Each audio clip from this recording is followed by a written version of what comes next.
Jesse Pollock. He had posted something about cross-border transfers, that anything other than crypto, it would cost you about $9,000 to $12,000 to send $1 million globally. And in order to do that with crypto, it would cost you less than 1 cent on base to send $1 million. And instant settlements, the number one lesson, believe it or not, even though we're Ethereum focused, is to buy more Bitcoin. A Bitcoin strategic reserve is the way to go. Number 4, look into mining. Just understand that you can buy a Bitcoin miner from $150 up. So you could buy a personal miner for $150. It is a global equal competition that you can run a personal miner that's running off a solar panel that just uses the energy from the sun, and all of a sudden you can win a block, and there you go. You're paid out 3.125 Bitcoin for mining a block. For one is the Coinbase documentary. I start with that with anyone who wants to learn anything about crypto or understand why Coinbase is what it is, leading the way in economic freedom for the world. God Bless Bitcoin documentary is number 2. That is also on YouTube. And then the speech by Michael Saylor called The Digital Gold Rush. Some other resources. If you're checking out my personal LinkedIn, just scroll down to TCIG. Under that experience block, you will find 50 pieces of content related to TCIG. Can't mention that one enough. Crypto use cases by Galaxy. One specifically that you'll see in part 8 of Crypto Coin Cases on our YouTube and TikTok. On the website, it's at the top of the LinkedIn. It's in your face everywhere as much as it can be. So the TCIG Crypto Coin Cases Extended Series, Bitcoin and Ethereum, the Juggernauts. People think that the boat has come and gone, but really we're at the beginning of all this. 94.5% of all Bitcoin has been mined, and there's about 5% left. But that 5% will take 115 years. War is a very real thing. Our number 1 initiative at TCIG is no more war. It is the worst thing in life. It is a waste of life, and it's a waste of money.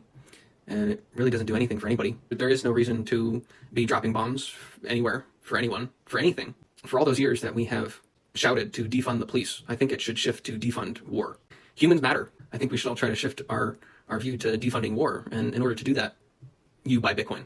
Bitcoin for freedom. Quote, the only thing you can do to vote against war is to buy Bitcoin. And the last one for today, Adam Semeka. Quote, you can literally starve the military-industrial bombing complex by silently buying Bitcoin and taking self-custody. What is TCIG? Digital asset self-custody education. Full circle, once you understand that self-custody defunds war, buying Bitcoin defunds war. Cointelegraph, Bitcoin emerged from decades of innovation by the world's top minds. So this chart starts in 1974, and 1976 was the beginning of cryptography. We just go through life thinking that this stuff has just been here, and we need to understand history to appreciate how fast we are able to transact. And with cryptography, it's becoming instant. With one click, banks will be obsolete. They are already coming in hordes to blockchain. Bridging the gap between blockchain and real estate is in full force right now, and the Federal Housing Chairman even said that it is now a top priority to integrate blockchain with real estate. So he says at the end here that the first in Web3 history proved the concept, but lacked timing, polish, and the product market fit. The world remembers who scaled, not who started. So he says, bang, bang. Fannie and Freddie will now allow borrowers to use Bitcoin and crypto assets as part of their application for a mortgage. This should have been done years ago, which I agree. This is the Federal Housing Association. Today, I ordered the great Fannie Mae and Freddie Mac to prepare their businesses to count cryptocurrency as an asset for a mortgage. NBA team, the San Antonio Spurs, signed a multi-year jersey deal with Ledger. The hardware wallet, Ledger. It is on their jersey. Did you notice Coinbase everywhere in the NBA? Did you notice that the one of the most famous stadiums in the world, the Staples Center, is now Crypto.com? This stuff is everywhere. There's signs everywhere. And their quote to it is, the future is secured.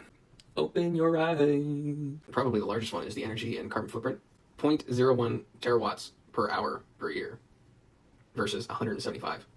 And there are chains that do so much better than Ethereum. So I still definitely believe in proof of work, but proof of stake, people need to open their eyes to what it has done for energy usage and scalability and building smart contracts. And I keep talking about the burn. This is a great chart.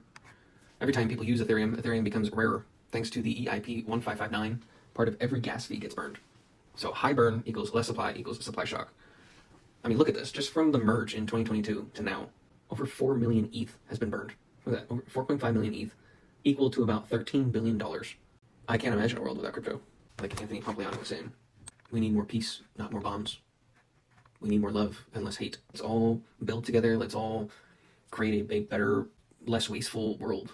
most people don't care about this stuff. It is true that yes, AI is going to replace a lot of jobs, and when you really think about it, most jobs are pretty useless and wasteful. We all need to be equal and want people to have freedom and prosperity, just to care about each other and care about that people do have freedom.